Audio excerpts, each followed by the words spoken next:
actually really all about ascension mechanics. So I'm about technology, like how do we access beyond just a psycho-spiritual thing. And the shadow worker aspect of what I do is such an honor because it is sacred work. It is truly those that can dive into the shadow that bring light. Breath work is one modality, and that's a really nice one because there's no other element outside of yourself bringing you into the hall of mirrors to observe yourself. The facilitator really needs to observe that individual soul, that individual client.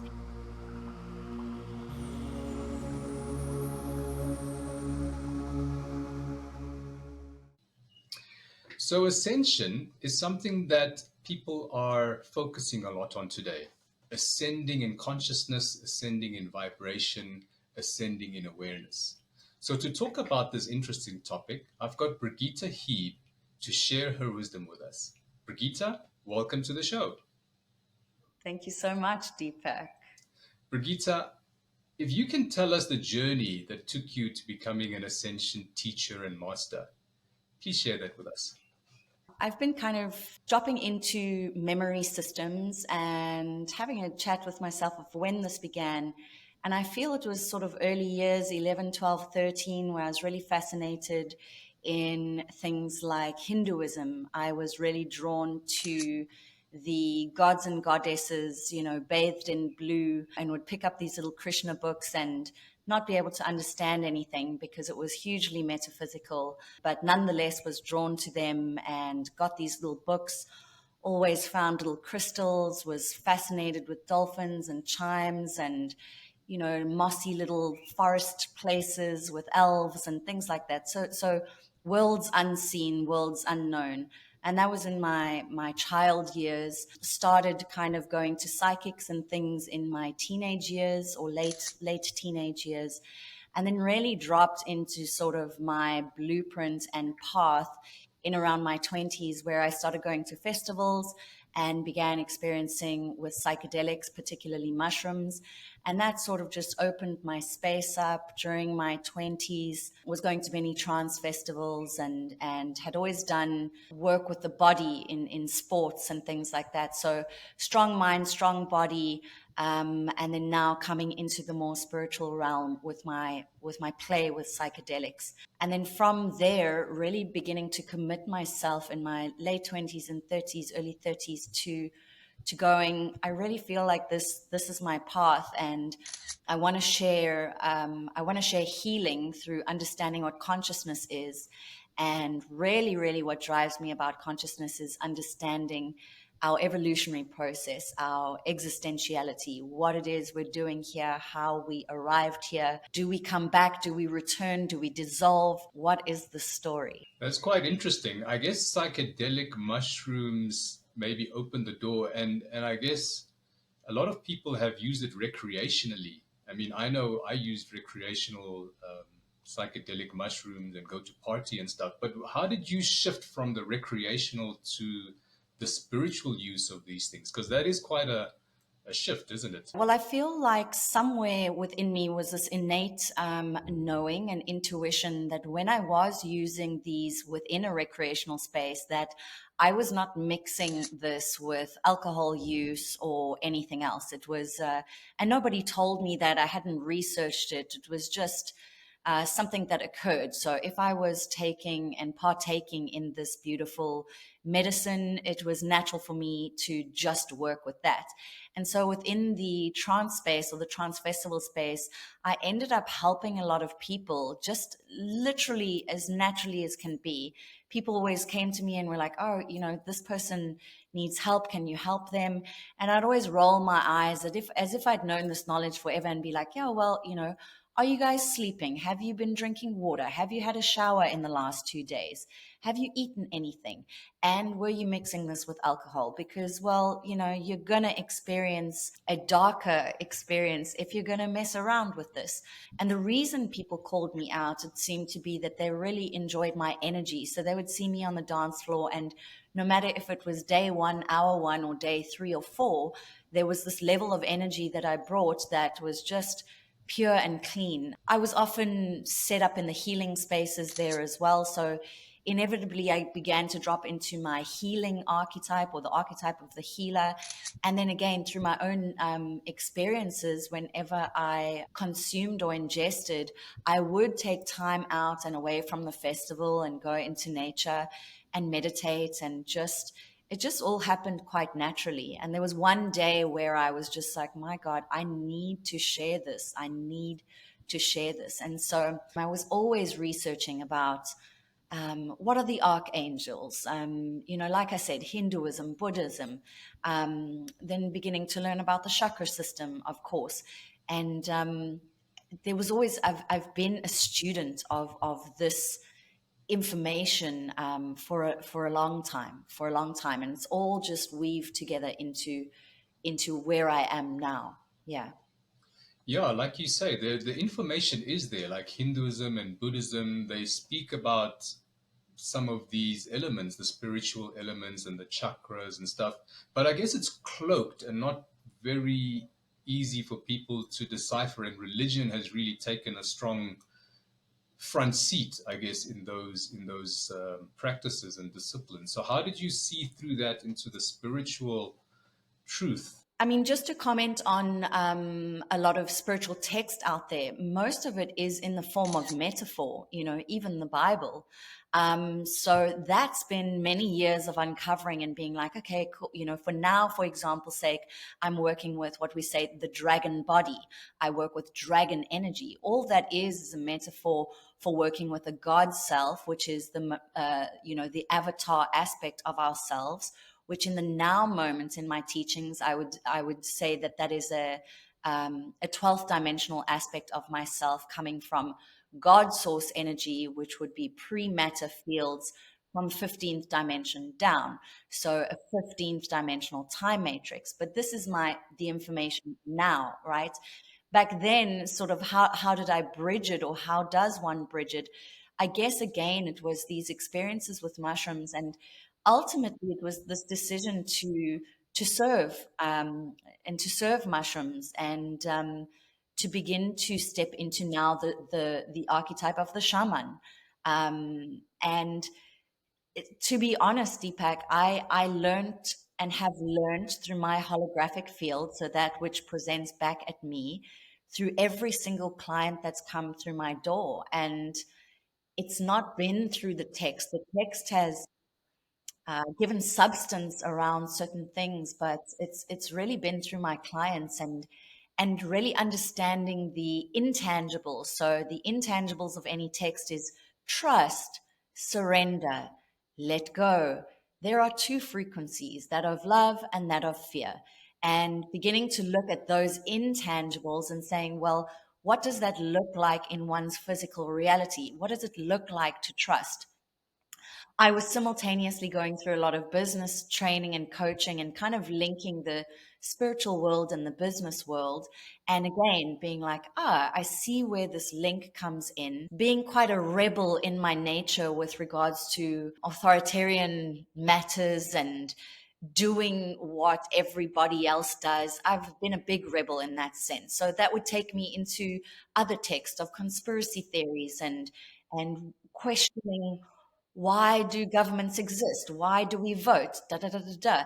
And really always coming back to the simple basics of, I really just want to follow my heart. And my heart is telling me to work, under the label of spirituality, which is quite toxic at this point. That was kind of the theme around it. It was really just challenging myself to do things out of the norm, because I always questioned the norm.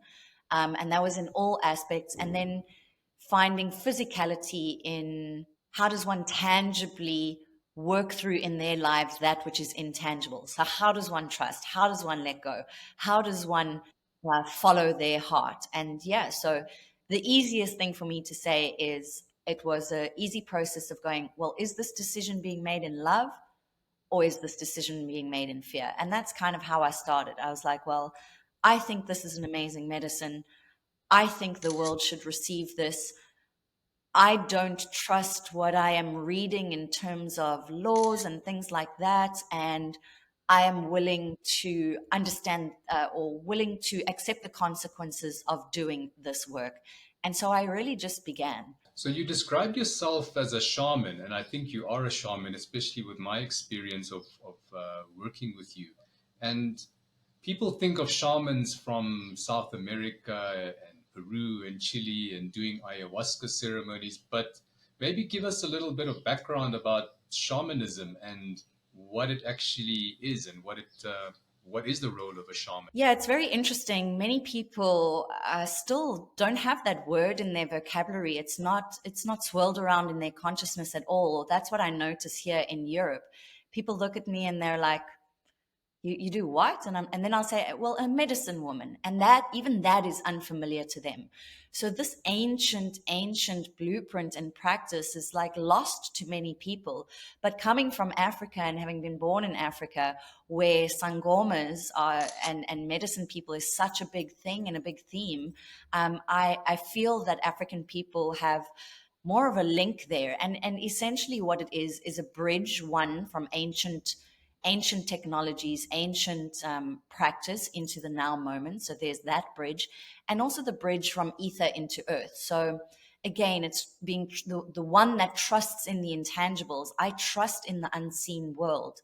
I am a bridge from that unseen world and those frequencies coming into that which is our physical reality. And I'm a guide to help you to reconnect to that unseen world, that spiritual aspect of yourself, and to understand fundamentally that everything is energy. When we have those teachings come in, we can start to look at our lives and kind of nitpick and go, well, I'm giving too much energy to this physical thing.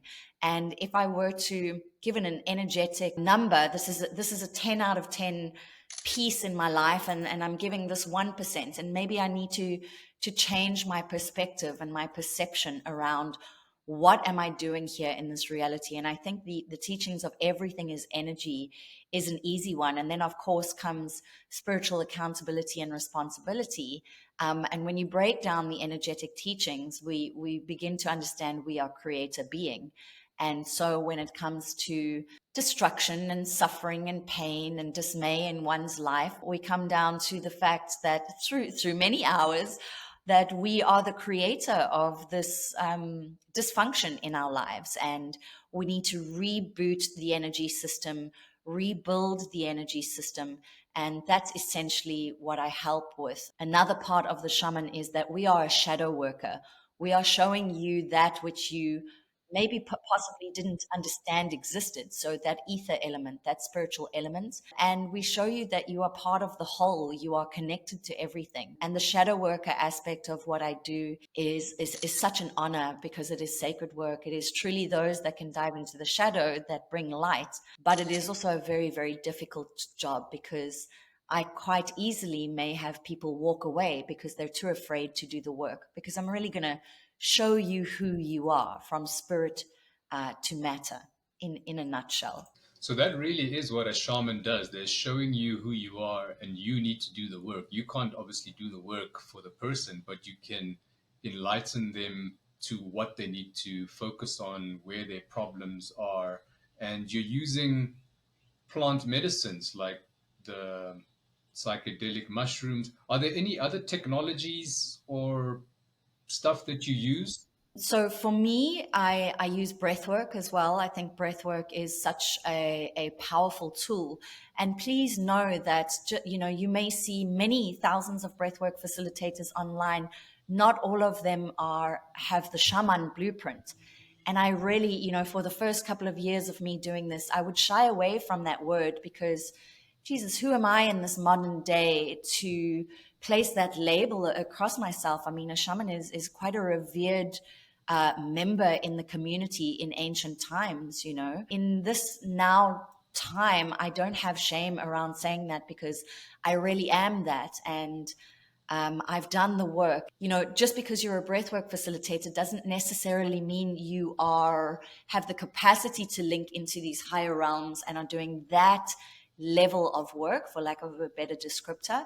But anyway, to answer the question, breathwork is one modality, and that's a really nice one, because there's no other element outside of yourself bringing you into the Hall of Mirrors to observe yourself, right? And to come into experiencing the edges of yourself, really pushing your boundaries. And of course, because I work in a high frequency container, I'm really able to dive deep, people deep. And having had 10 years of work with medicine, meaning tryptamines, entheogenics that take you into a visionary space, I have a lot of experience with trauma release and diving people into altered states of consciousness. I do also work with cannabis, and that would be linked with breath work as well. So cannabis breath work. Cannabis is a deep shadow worker, and it's nice for me to have her, as in the spirit of this medicine, to work as an interlinking or interleading medicine before you do deep mushroom work with me. So I kind of go, okay, cool. We need to dive you a little bit deeper into your subconscious reality. We need to dive you deeper into shadow work. So let's use this medicine as an intermediary. And then, of course, I do general coaching, and I'm an intuit, and I'm a frequency bringer. I'm that bridge. So if you're doing session work with me, obviously, let's say, for example's sake, if I'm working with teenagers, I'm not going to work with medicine with them. I think the shaman is also the shapeshifter. And I think that's important, because if we're going to say we are able to assist in shifting your frequency, shifting your perspective, and allowing you the platform, holding you in order for you to empower yourself, we then should really, in essence, be able to heal any age group, any LSM, and you're not going to use plant medicine for every person, because if someone's belief systems are so far from breaking them through the construct of their creationism story, that could be really dangerous for them, and it could lead them into psychosis. And, some people need a big push. Others, we're not here to re-traumatize, so it's a very, very delicate space. But like I say, I've used the word, it's an honor to do this work. And it is not easy, but it is certainly fulfilling. That's very relevant that you mentioned that some people could go into psychosis, because I think this is how the media talks about it and puts fear in people and says, you can go into psychosis if you do ayahuasca. And then they obviously have some case studies and examples of people who have gone into psychosis. But you're saying it's probably the shaman that maybe used the wrong modality, or the person was not ready and open and forced into doing medicine when their spiritual higher self was not aligned with that, and that really can cause that mental breakdown. Yeah, I mean, psychosis is such a big theme and topic, and I actually am quite wanting to write a book about it. Essentially, to sum it up, you need to be very cautious, and the facilitator really needs to observe that individual soul, that individual client, because you may not have pre-conditioned mental illness within their history. But if you can see that they're really sensitive and their energy fields are really open, that could be hugely overwhelming for their sensory system, because naturally speaking, they're already viewing the world and perceiving the world in an altered state of reality. And you need to pick that up. And what I've noticed in modern day shamanism and plant medicine experiences, the facilitators are often asking about physical ailments, and also mental illness. So we speak to, okay, cool, are you on any medication? But what the questions that don't get asked are, what are your spiritual senses picking up? What's so fascinating to me is I have a question where I ask, did you have any extrasensory perceptions as a child? And did you switch these off at a certain point in time? And I can't tell you how many people have answered yes to that. And they've totally switched it off. The pineal gland has become calcified. They've forgotten about this mystical, magical spirit realm. And only through me asking that question, and how they answer it gives me an insight into their soul's blueprint, that they're already quite connected. And of course, you get some people that are so disconnected, you need to give them a bit of a kickstart. Then on some people's path, psychosis would be an inevitability. But this is where coaching comes in to for the shaman to say, I see this is prevalent in your blueprint and there's no avoiding it, because going through it, going through the fire to become the phoenix is what your soul path is about. And I'm going to hold you through this initiation. You know, for me, psychosis is often just an initiation, and a hard one and a scary one. And for some people, it may last a couple of hours, for some people a week, for some people 3 months, and for some people it'll be in their reality forever. So I deeply look at psychosis, but we're in a polarity experience. There are obviously the good, the bad, and the ugly of every experience. But this is where contract work comes in, where I've mentioned the words accountability and responsibility. Souls need to understand that they are not here for a quick fix when they are using medicines. There is deep reverence and deep work to be done. Certain states of consciousness will be visited, and some people are prone to more open experiences, which in our medical institutions we would call a psychotic break. But to me, it's an initiatory state. There is so much information that I would love to go into.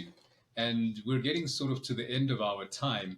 And I'm going to leave details to Brigitte's website, to her social media. It's going to be below the video. So, guys, the viewers watching the show, please go check it out. There's a lot of information. You can get in touch with Brigitte. But if you want to dive deep, you're going to have to get in touch with Brigitte and do your research and touch base with her.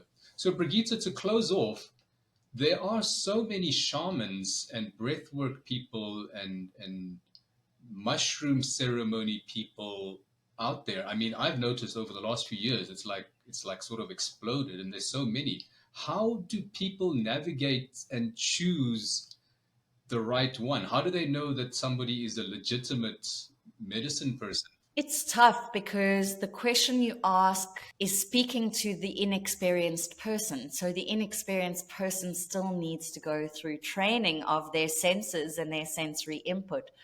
So to make it easy, I would say pick up the phone and call that person. Even better, try meet that person for a coffee and see where your intuition lies. First thing. Second thing is look at the pricing. If the price is a little bit too low, be cautious. And I really say that with reverence. And many people may fight with me about this and be like, oh, here comes the story of money and spirituality, but it's all energy. And if you have a deep and true shadow worker, someone that is able to help you and hold you through the darkest of your moments and the highest of your moments, they have been in training and they know what they're doing. So look at price. Ask for a couple of testimonials.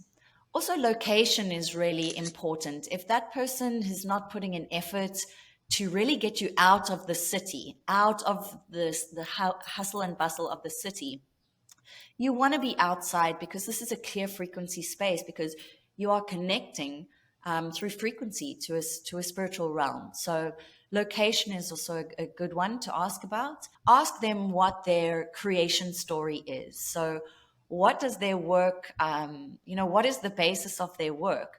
Because we could have people really linking into angelic structures. We could be linking into, ayahuasca church, which is based in Christianity, actually. We could be linking to only South American culture. So for me, the answer would be, I'm actually really all about ascension mechanics. So I'm about technology, like how do we access beyond just a psycho-spiritual thing. So of course that's quite an advanced question, but again, whatever answer you get, just write it down and be like, interesting. And then go and do some homework and interview at least 2 to 3 different people. It is your experience. Do not allow yourself to be overpowered by the big fancy name of the big fancy shaman who's going to show you the world. Hold your power. And of course, I know many people going for the first time may be in quite a disempowered state, but as if you would ask your oncologist a whole bunch of questions if you got a cancer diagnosis, do the same thing and then feel it out. Brigitte, I think you've really enlightened us and shown us, especially the viewers, how to approach this murky and maybe unknown space of medicine Yeah. work and breath work. And yeah, I mean, I know for myself that it's completely changed my life. I hope the viewers can learn something from this and take the right steps to find the right shaman to help you ascend. Yeah. I was going to say, last little one. Remember, there's no wrong choice at the end of the day, because your frequency is going to bring you to the exact lesson you require. But yes, thank you so much for having me, Deepak, and I'm here if you guys have questions. Really appreciate it. Brigitte, thank you again, and we look forward to our next chat. Beautiful. I'd love to.